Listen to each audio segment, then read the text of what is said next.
today comes just after Elijah had completely and decisively defeated the priests of Jezebel's false god. And this victory so enraged Queen Jezebel that we heard the first verse in today's reading where she said to Elijah, "I will make your life a living hell." Well, maybe not in exactly those words, but that was in fact her intention. And so what does Elijah do? He runs for his life. He's afraid. He feels completely alone. Right after this decisive victory, here's the deal. It's a curious thing, this spiritual path we're on. And the story from Elijah is really helpful. Following God will bring victories of heart and soul. When we are being faithful, we know it inside. But people whose identities rely on the cultural trappings of wealth and prestige and reputation, they very much cling to the illusions of power and place, the illusion of protection and purpose that comes from the way things are. Short of a conversion or an experience of compassion or some kind of a spiritual awakening, these folks treat as a threat all who challenge things being the way they are. And usually the response to those who threaten them is pretty heavy-handed. On the other hand, the ones who challenge the status quo, the ones who speak truth to power, despite that religious passion that sometimes fuels them, despite the often convicted sense that it's God's requirement that we must be about this ministry, well, they're human. And sometimes get frightened by those who have power. There are consequences to challenging authority. The deep beauty and truth of our holy book, how many times can I say this? I love our treasure book to dive into and dig around in. Over and over, the truth is that the God of the universe, the one that we know most clearly through the face of Jesus. How does the phrase go that's on the internet all the time? If God brought you to it, God will bring you through it. That's the promise of the book. But it doesn't mean it will be easy or without consequences. An angel is sent to nurture and nourish and provide counsel to Elijah. Cake and water appear. Angel encourages him to eat because he's going to make a journey.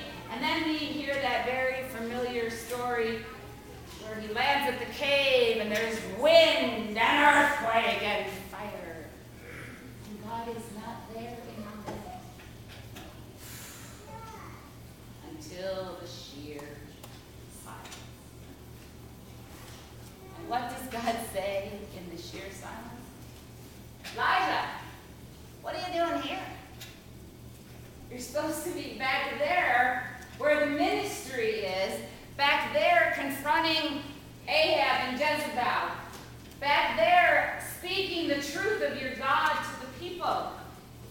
Elijah isn't just running from Jezebel, he's running from God's call on his life.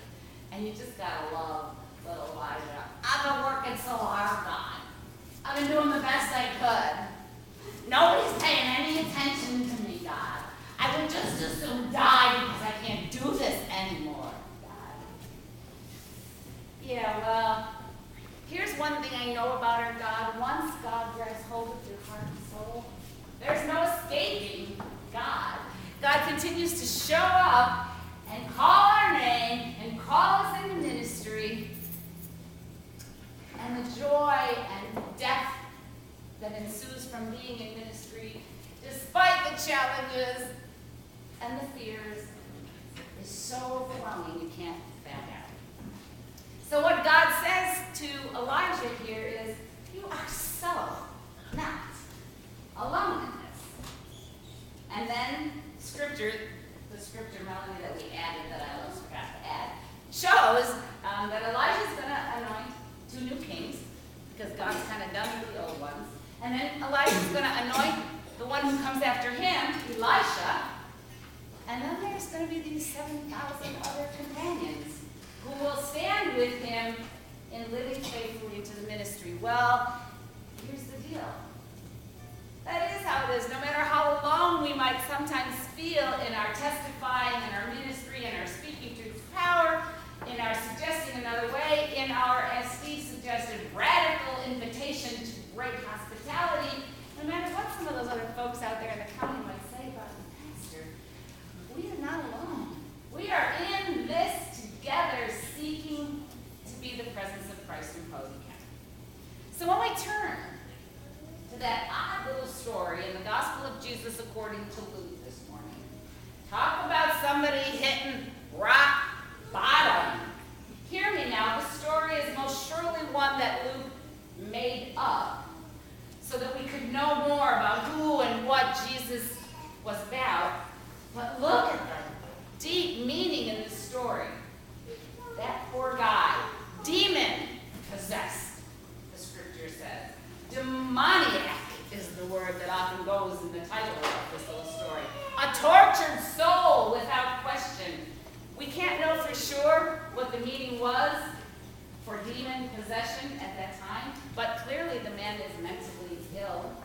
The Greeks called someone like him pharmakos, the designated outcast who makes the system work. Hear that. This man is the designated outcast who makes the cultural system around him work. He is the ultimate black sheep. He's the lowest person in the community. Everybody else gets to feel better about themselves because there's